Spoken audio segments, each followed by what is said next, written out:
Credits. Credits, as you veteran players know, and as you newer players will be figuring out when you get to around tier 7-ish, are the actual main grind in this game. XP, while yes, you do need it in order to unlock that next upgrade or that next ship in the line that you're grinding, it's relatively easy to come by, and it doesn't get spent automatically. Credits before you even leave battle. You gotta spend credits to service your ship and to pay for the ammunition that you used in battle. So before you even leave battle, a good chunk of the credits you earned in that battle's already gone. Now, of course, one of the better ways to acquire a large amount of credits is purchasing a premium ship. Premium ships have boost to their in-game earning and reduction to their post-battle service cost, making them good earners of credits. Now, of course, that then leads to the question, what is the best credit farming ship in the game? And the answer to that question is, it depends. You see, Warships is not a game where you can go and drop a few $100s on a high-tier premium ship and then suddenly have all your problems be solved. You're not going to be leading the leaderboards, you're not going to be sitting on a pile of credits just because you spent a bunch of money on a high-tier premium ship that someone might have told you is an amazing credit grinder. A good example of this is the Azuma, the tier 9 Japanese premium large cruiser. It often is usually brought up when the question arises, what is the best credit farming ship in the game? Because on paper, and again with the tier 9 premium economy, it should be one of the best credit farming ships in the game.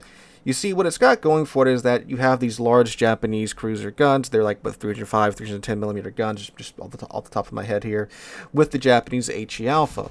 The Japanese HE shells have this improved alpha damage where, they're doing more damage per shell than usual, same caliber shells at that tier, and it has a very high fire chance with those shells, meaning that it's very easy to set ships on fire and do easy damage with HE. So, at the end of the match, you will be sitting on a lot of damage if you know what you're doing. More damage equals more credits. There you go. However, if you don't know how to play the Azuma, you're going to have a terrible time in it because it is incredibly squishy. It's one of the weakest tier 9 cruisers when it comes to its armor. You can and you will absolutely vibe check this thing for half of its health if you're in a battleship with even marginally large guns by tier 9 standards. Most of you, because I'm a BB main myself, are battleship players. How many times do you see an Azuma and you just smile a little bit because you know you're about to get an easy 30k damage per salvo off of it? Unless, of course, the guy knows what he's doing and he's playing it correctly. He's sitting in the back, he's sniping, he's going undetected, he's staying angled, he's not selling broadside to the enemy team, and when he does eat dirt, he does disengage, fall back, heal up, and then show back up. That's a very, very fragile ship to play that needs a very specific playstyle. So if you've never played Japanese cruisers or don't know anything about the Azuma and you walk out and you buy it, it's not going to help you out any. And even if you have gotten to tier 9, but you're not a Japanese cruiser player and you go and you buy it, it still probably isn't going to be that great for you. Because let's say you started up the American battleship line and you got to the Iowa and now you're running out of credits and you're looking for, a good credit farming premium ship, and you hear, oh, the Azuma's a good credit farming premium ship. You go and you drop, $77, $80 US on the Azuma, but again, you don't know how to play it. So it's not going to help you out any if you go and you buy something that's outside of your normal playstyle. Which is why the best credit farming premium ship in the game is one that you can perform well in. Because, yes, while, this ship might have this on paper and this ship might have this on paper, it doesn't matter if you don't know what you're doing in it. Now, there are some factors that you can certainly, that you should certainly take into consideration when you are purchasing a high-tier premium.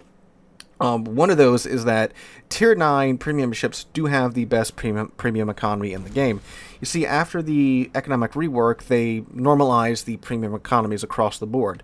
So gone are the days where you can buy, a Roma or a Key with a Kobayashi camo, and you just have just a straight up advantage over everybody else when it comes to printing credits because those camos gave those ships incredible credit earning buffs.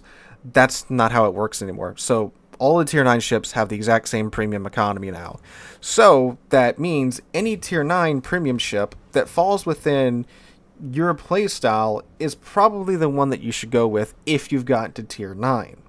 So, for example, Pommern right now, or well, not just right now, but in all cases, Pommern is an excellent tier 9 premium ship for anyone that's gone up the German battleship line and like secondary builds and likes brawling in today's meta, because Pommern is still a really good brawler in today's meta.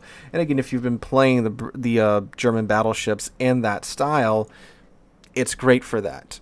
Now, obviously, too, if you're someone that hasn't gone up the German battleship line and hasn't figured out how to get brawling to work in today's meta, you shouldn't be getting a Pommern. You should be getting something else if you want to get a high tier premium ship.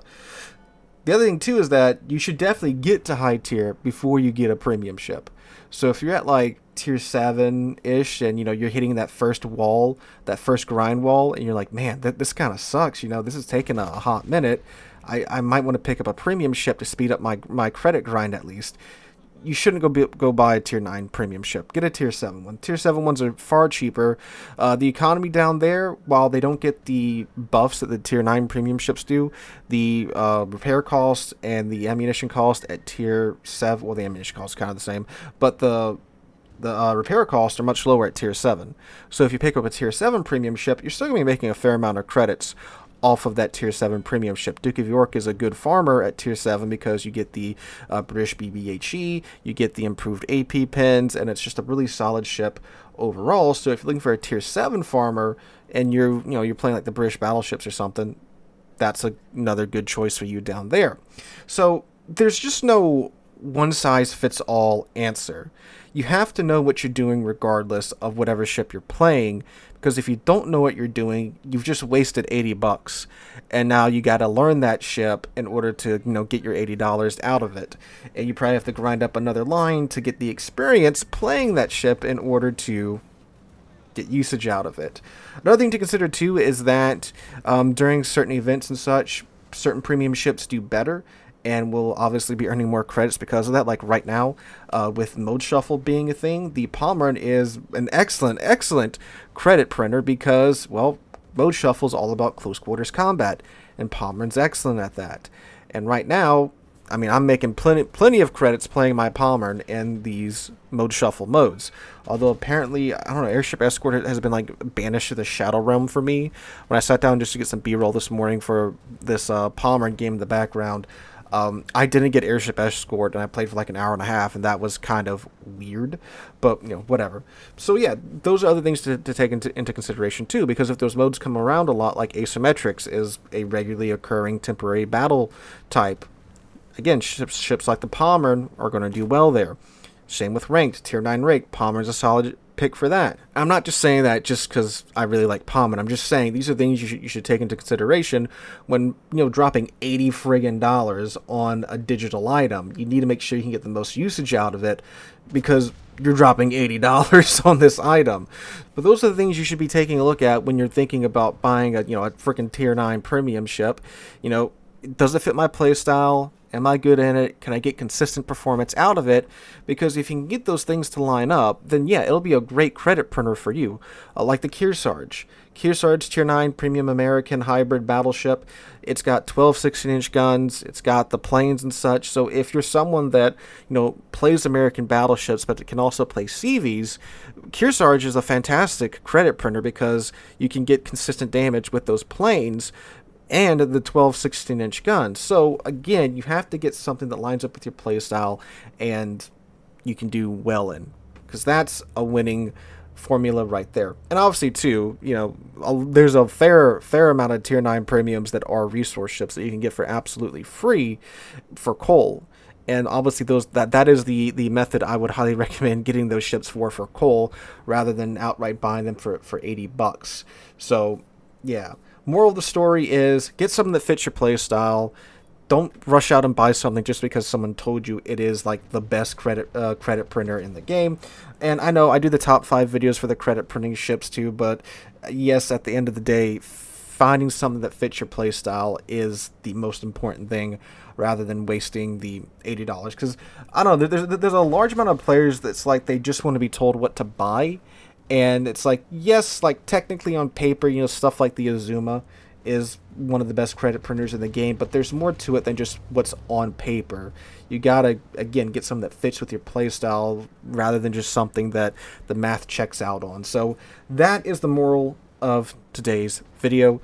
Hope you guys enjoyed. If you did, make sure to drop a like, leave a comment, subscribe to the channel, all that jazz. We're getting very close to 60,000 subscribers, and we are doing a giveaway when we get there, so make sure to come back and check us out for that.